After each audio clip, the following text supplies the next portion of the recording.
आज तक दुनिया की किसी फौज को जापान जैसी कमजोर और डिफेंस पर मबनी आर्मी की जरूरत नहीं पड़ी थी, मगर अचानक ऐसा क्या बदल गया कि आज दुनिया की बड़ी बड़ी फौजें जापानी सेल्फ डिफेंस फोर्सेस जैसी बनना चाहती हैं। ऐसे कौन से वाकयात हुए कि जापान के दुश्मन मुल्क अब उससे खुलकर डरने लगे हैं? ये वही मुल्क है जिसने 80 साल पहले इंसानियत के सबसे खौफनाक एटमी हमले को झेला। वही जापान जिसने वर्ल्ड वॉर के बाद कसम खाई थी कि वो कभी जंग नहीं करेगा, जिसके आइन का आर्टिकल 9 साफ कहता है कि जापान कोई जंगी सलाहियत नहीं रखेगा। लेकिन आज जापान बदल चुका है। आपको ये मालूम होना चाहिए कि जापान ने वो टेक्नोलॉजी बना ली है जो अमेरिका तक नहीं बना सका। जी हाँ, इलेक्ट्रोमैग्नेटिक रेलगन, एक ऐसा हथियार जो दुश्मन के वॉरशिप्स को यूं काट सकता है जैसे चाकू गर्म मक्खन को काटता है। ये गोलियां नहीं बल्कि बिजली से चलने वाली तवानाई फायर करती है, और ये महज शुरुआत है। इसी महीने जापान की JS चोकाई वॉरशिप को अमेरिका भेजा गया ताकि इसमें टोमाहॉक क्रूज मिसाइल्स नस्ब की जाएं। ऐसी मिसाइलें जिनकी रेंज इतनी ज्यादा है कि जापान चाहे तो सीधा सऊदी अरब तक हिट कर सकता है। 2027 तक जापान के पास 400 टोमाहॉक मिसाइलें होंगी। उसके अलावा जापान अपनी आबदोजनों और आर्मी यूनिट्स में भी long range cruise missiles, anti ship missiles और इंतहाई जदीद टेक्नोलॉजी शामिल कर रहा है। जापानी एयरफोर्स में AI ड्रोन फ्लीट शामिल हो चुके हैं जो समंदर, आसमान और पानी के नीचे दुश्मन पर मुसलसल नजर रखेंगे। नया जॉइंट ऑपरेशंस कमांड भी बना दिया गया है जो किसी भी इमरजेंसी वॉर सिचुएशन में एक हाईटेक कमांड सेंटर का किरदार अदा करेगा।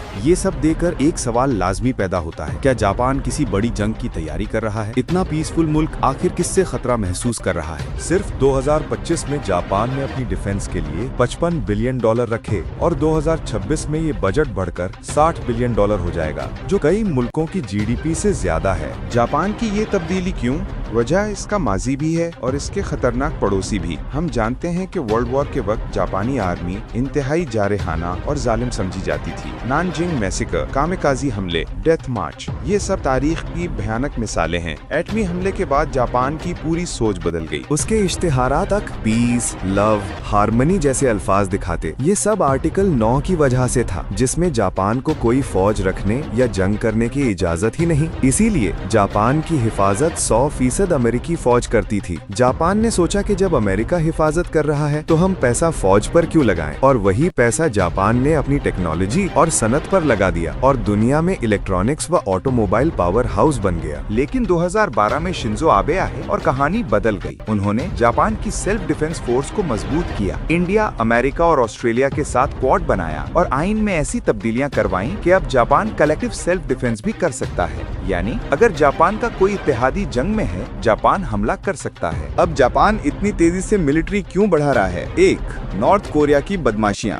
जापानी शहरियों का अगवा, जापान के ऊपर से मिसाइल फायर करना, जापान में इमरजेंसी अलार्म बजना। नंबर 2. चीन का खतरा, ताइवान के करीब मिसाइल फेंकना, जापान के एक्सक्लूसिव इकोनॉमिक जोन में मिसाइल गिरना, सेनकाकू आइलैंड्स पर मिल्कियत का दावा। जापान के 90% लोग समझते हैं कि अगर चीन ताइवान पर हमला करे तो जापान को मदद करनी चाहिए। रूस का खतरा, जापान के करीब फौजी सरगर्मियां, क्यूरेल आइलैंड्स पर तनाज़ा। यूक्रेन जंग के बाद जापान अलर्ट हो चुका है। अमेरिका का बदलता स्टांस, ट्रंप ने जापान अमेरिका सिक्योरिटी ट्रीटी को गैर मुनसिफाना कहा, जिसके बाद जापान समझ चुका है कि हमेशा अमेरिका पर मुनहसिर नहीं रहा जा सकता। तो क्या जापान जारहाना मुल्क बन रहा है? नहीं, जापान अब भी जंग नहीं चाहता, लेकिन वो अपनी बका के लिए मजबूत हो रहा है। नॉर्थ कोरिया, चीन और रूस तीनों तरफ से घिरा हुआ मुल्क मजबूर है कि अपनी फौज और टेक्नोलॉजी को अपग्रेड करे। ये सिर्फ जापान नहीं बल्कि पूरे एशिया के लिए पावर बैलेंस बदल सकता है। भारत के लिए इसमें क्या मौका है? इंडिया जापान पार्टनरशिप अब सिर्फ नेवल एक्सरसाइज तक महदूद नहीं रही,